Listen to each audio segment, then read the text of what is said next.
Hi there, welcome to Prime Sports with me, Razak Musbao. Tonight, Ghana is likely to play its upcoming African Cup of Nations qualifying match in Nigeria or Cote d'Ivoire.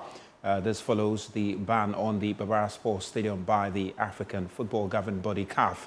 Now, this follows a decision by CAF to withdraw its approval for the Baba Yara Stadium in Kumasi due to technical infractions, including an unsuitable playing field. Now, this was captured in a letter sent to the Ghana Football Association, except of which we have for you there. And in that statement, CAF pointed out clearly that they say it is important to note that prior to the match, that's Ghana Black Stars game against Angola, that they had expressed concerns about the suitability of Baba Yara Stadium for hosting top-tier international fixtures. They say persistent issues at this venue, Baba Yara Stadium, as well as others in Ghana, such as Cape Coast Stadium and Accra Sports Stadium, have also been noted. Now, they say that given the absence of any other CAF-approved Category 3 stadium in Ghana, CAF has requested the Ghana Football Association to select an alternative venue from among those approved by CAF outside Ghana. Important, outside Ghana for match day 3 and 4 of the African Cup of Nations qualifier. Then the statement further say, it goes on to say that from the Ghana Football Association, just the previous one, it says that the letter from, it says the Ghana Football Association highlights that the letter from CAF also recommended that the relevant authorities, of course, in this case, the Sports Ministry and all other stakeholders, conduct a comprehensive assessment of all major international stadiums in Ghana to ensure they comply with CAF technical standards. They also say that additionally, CAF has advised that the stadium management engage experienced companies immediately to undertake the necessary refurbishment to meet CAF and FIFA standards.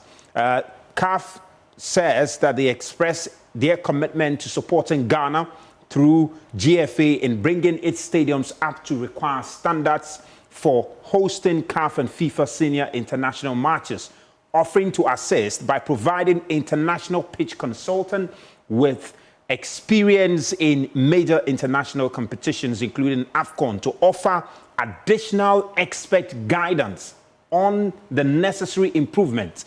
But they say the cost of this, of course, will be borne by the Ghana Football Association. And finally, very instructively, they say that CAF went on to indicate that the needed renovation works were completed, it will, at GFA's request and expense, conduct an independent inspection to reassess the stadium's suitability for future matches. So as far as Black Stars game against Sudan in October is concerned, that game will not be played in Ghana. It will have to be played elsewhere, with Cote d'Ivoire and Nigeria, Togo, and even Benin among countries that have come up that Ghana might go and play that game at.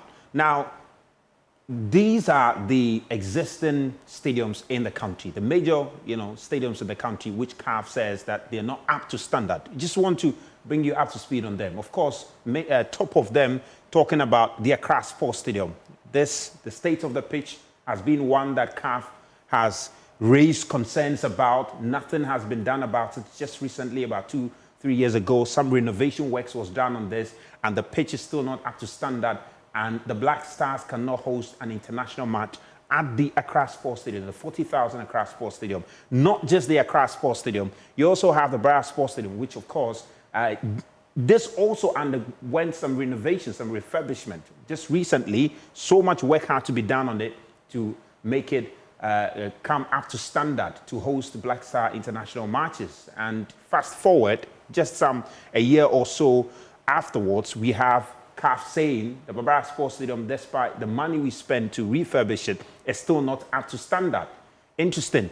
Now, Baba Yara Sports Stadium, you also have the Cape Coast Stadium, which was built and, commissioned in 2016.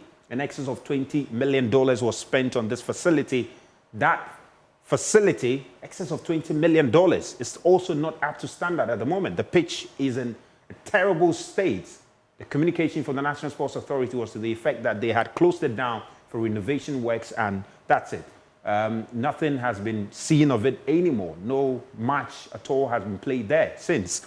And it's still under lock and key because the National Sports Authority has not indicated that it's open for use. And CAF also has indicated that the condition that it is incapable of hosting an international match, for Ghana. Now, this is not the only stadium in the country. You also have the Aliyu Muhammad Sports Stadium now was hosted, some of past Black Stars games, AFCON qualifying games, also key stadium facility as far as the 2008 African Cup of Nations tournament was concerned. But today, this facility is in ruins. It has been closed by the National Sports Authority. Recent pictures that surfaced on the internet suggest that they were trying to get the grass to grow again, but the condition of the grass is still not up to standard to host any international match. That's about 4 stadiums that I have showed you that the country has spent huge sums of money to build and to maintain, and still they're not up to standard. You talk about the Isipon Cape Coast Stadium, the Isipon Stadium, and that is even a more horrible state because there's absolutely nowhere any game can take place here. And this was one of the facilities that we spent huge sums of money to build during the 2008 tournament, and we failed to maintain them. And today, it cannot even host a Ghana Premier League game or even any friendly game at all. So these are the major stadiums. Most recently, we've built the Legon Sports Stadium. It was built and completed, started way back in 2008, thereabout, abandoned and finally completed for the African Games. And despite its completion for the African Games, CAF has not done any proper assessment of the facility to determine whether it can host international matches. The NSA or the authorities have not submitted it for assessment, and so it has not been certified to host any international matches. Likewise, you have the TNA Park, which was recently commissioned, that has not also undergone any certification or assessment by CAF, and so cannot host any international matches. So, country boasting of about 8 stadiums, none of them in the best of shape to host a single international match for the Black Stars at the moment, forcing the national team to play their game against Sudan come October, either in Nigeria, Benin, Cote d'Ivoire. No one knows at the moment. Well, that is something that my colleague Daniel Cranton has been exploring, where Ghana is likely to play their next game against Sudan come October. A monumental embarrassment awaits Ghana after the Confederation of African Football withdrew approval for the use of the Baba Yara Sports Stadium for the AFCON qualifiers. According to CAF, persistent issues at the venue, as well as others in Ghana, such as the Cape Coast Stadium and the Accra Sports Stadium, have resulted in the continent's governing body asking Ghana to select an alternative venue from among other approved venues outside Ghana for matchday 3 and 4 of the 2025 AFCON qualifiers in October. In light of this, the Godswill Akpabio International Stadium in Uyo, Nigeria, seems like the most likely alternative for Ghana, according to Joy Sports sources. Largely due to its close proximity to Ghana, the Godswill Akpabio International Stadium and 2 other likely alternatives in the Stade Félix Bonnier and the Stade de la Paix, both in Côte d'Ivoire, are being seriously considered.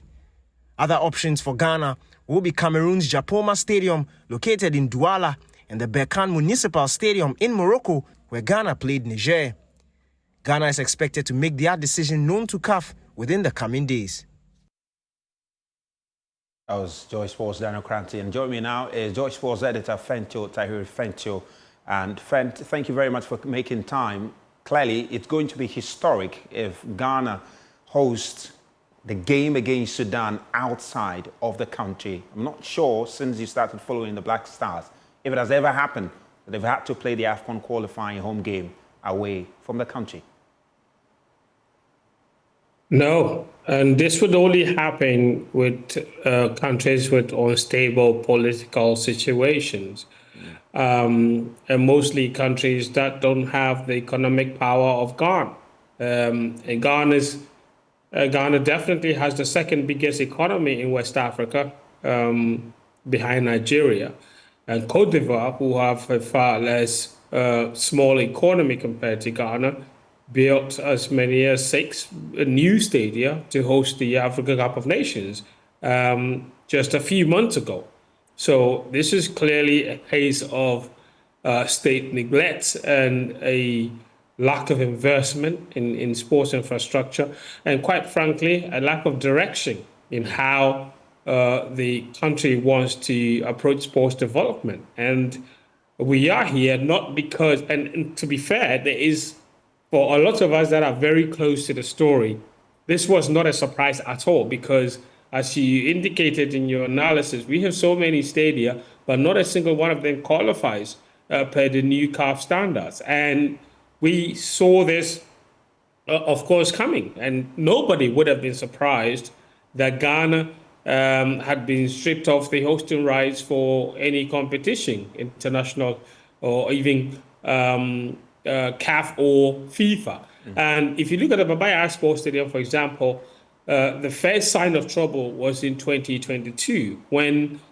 we were about to host Nigeria for the playoff game for the FIFA World Cup in 2022 in Qatar. At that time, CAF wrote to the GFA telling them that the Baba Yara Sports Stadium had 19 different technical infractions that they needed to fix in order for the stadium to be allowed to host the match.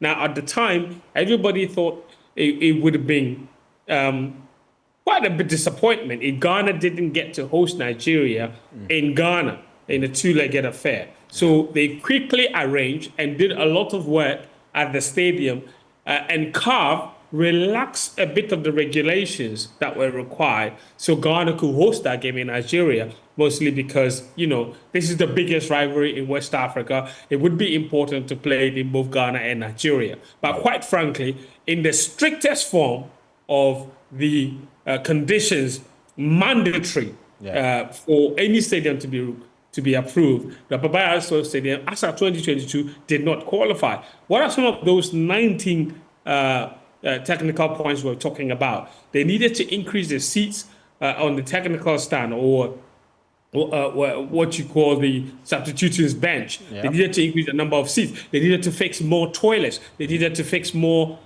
showers. They needed to fix the floodlights, because the floodlights were not didn't meet the required standards. They needed to fix even the media center. They needed to have internet. They needed to have a whole lot of things. The pitch especially also needed to be fixed. A lot of this, in fact, the seats had to be numbered so that anybody that buys a ticket knows that they're going into the stadium with a certain seat number. So those 19 issues, and that's why you saw just before the game against Angola, you saw a video came out where they were numbering the seats, pretending to be working. And this is what we do all the time. In that period, since 2022, the Baba Yara Sports Stadium has been closed down 3 times for renovation works. And then every time it reopens to host a game, you look at it and you wonder what kind of work was actually done during the period when they closed it down. In the recent example, in the game against Angola, the people in charge of managing the stadium, the facility, they tried to actually deceive CAF into believing that the pitch was in excellent condition. And you know what they did? They took pictures, because CAF will require them to send photos of the facility after inspection. What the NSA did was send pictures from a long range distance, so that it would appear green and look nice. And then they sent the pictures to CAF, and CAF are not stupid. So they wrote back to them and told them, we want close-up photos, not photos from the stands that make the pitch look green. Green is not enough determination of what a quality pitch is. So this is the dishonesty that has characterized the way we've managed facilities. And look, the Cape Coast Stadium was the stadium that we used when the Baba Yara Sports Stadium, it became evident and obvious that the Baba Yara Sports Stadium didn't meet the standards. We quickly ran to the Cape Coast Sports Stadium. But CAF, remember, they brought out what they call the club licensing. They also have international licensing. And they keep updating all of the requirements. And if you look at what they've updated in 2022, as many as 23 different African countries lost the right to host the any Africa Cup of Nations qualifier or a World Cup qualifier at home, because the conditions were so strict. Ghana somehow managed to still keep the Baba Yara Sports Stadium. So when they adjusted the regulations, Cape Coast Stadium no longer fit. And for Cape Coast Stadium, the biggest issue they have with that facility is not even the pitch. It is the security issue. Now, if you've been to the Cape Coast Sports Stadium, you will notice that the fence is very short and it's not entirely safe. So any serious situation, and people could just scale the wall, get into the stadium, and cause all kinds of chaos. So that was completely ruled out. And now, in 2022, when they banned those 23 countries, Mali, Musbao, was a part of the countries that were banned from playing games at home. Exactly 2 years later, Mali now have as many as 6 different stadiums that qualify and meet the standards that CAF require. And in that period, what has Ghana done?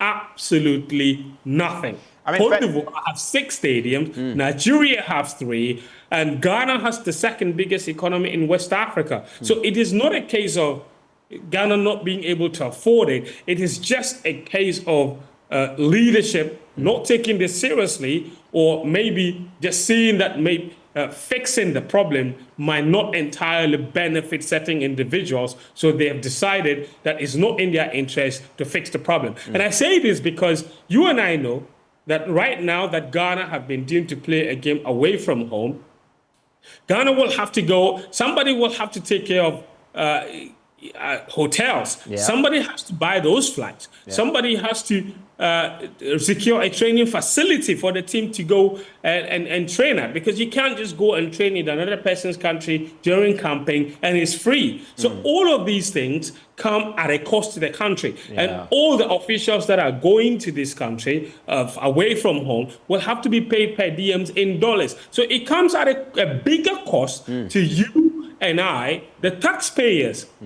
And it's somebody's job to do all of this procurement. Do you think it is in the interest of this person that Ghana maintains its right to host games at the stadium here in Ghana? And then there's the issue of hiding under the pretense of let's send supporters to go and support Ghana. Somebody will be responsible for busing those supporters or flying those supporters. There's always somebody, some individual to benefit. And at the end of the day, the biggest loser is always the taxpayer and the supporter. And the height of paradoxical impunity for me would be that someone who was a former deputy minister of youth and sport would go on a campaign ground and promise to send people to the United States of America for the 2026 World Cup when the country doesn't even have facilities for the Black Stars to play on to qualify for the World Cup he's promising to take people to if Ghana qualifies. How do you explain this? To me, I find it really difficult to understand. We've been trying to... the biggest issue, Musbao. Yes. We just spent $34 million on completing the Legon Stadium, which was at 70% complete. $34 million. And we just completed it this year. And somehow, that stadium does not meet CAF standards. It does not meet CAF standards. How do you explain that? It was built and completed this year. How does that not meet CAF standards? You know, we've been trying to reach the Sports Ministry for comments on this. They have declined to provide us any comment, but we're expecting that in the week, they most likely are going to respond to this. But just give us an idea of what this will mean for the Black Stars. We know the situation they find themselves in now, as far as the qualifiers are concerned, yet to pick a win after 2 games. Otuado has described the game against Sudan as a must-win one, first away and then home. But now they will have to play both games away from home. And considering the form of the Black Stars, this development clearly have put their qualification even in a more precarious situation now. Yeah, it's a nightmarish situation for Otuado and the Black Stars. And for me, I think if you were not already worried about the Black Stars not qualifying for AFCON 2025, you should be worried now. Because even at home, we are struggling. Away from home, we are struggling. And it's been told that Sudan will be in Ghana on the 1st of October. That game against Ghana is expected to be played on the 7th of October, at least. And you wonder if the Black Stars, wherever this game is chosen to be played, whether in Cote d'Ivoire or in Nigeria, whether they would, because even in front of 40,000 supporters, they struggle. Yeah. How much more would it be if they go away from home without their fans? So this is an extremely precarious situation. This is already the worst start to an AFCON qualifying campaign for the Black Stars since 2004. And in that year, they did not make the AFCON. This year, it's looking increasingly likely that they may not qualify. Now, Kwesi Appiah and his Sudan team are an extremely good team. Even in World Cup qualifying, they're in the same group with Senegal, and they're right up there with the Senegalese. They lost in the game against Angola, but it took a late penalty for them to lose that game. So this is a very, very good team. So if you don't win your home matches, at the Baba Yara Sports Stadium, you're losing them, not just not winning, they're losing them. I cannot sit here and be confident enough to say that if the Black Stars face Sudan in a neutral rounds, they're capable of beating them. So the World Cup qualifying, which was already, the AFCON qualifiers, which was already a very difficult situation, very difficult task, has been made 10 times more difficult by this decision. Well, and it would take a miracle for Ghana to qualify for the AFCON in Morocco next year. Well, Fenty, thank you very much. I'm sure the conversation will continue in the course of the week. That's Fenty Tahiru, Joy Sports editor, joining us. What do you make of it? We'd love to hear from you across all our social media platforms. We will have more stories for you on myjoyonline.com. Thank you for your company.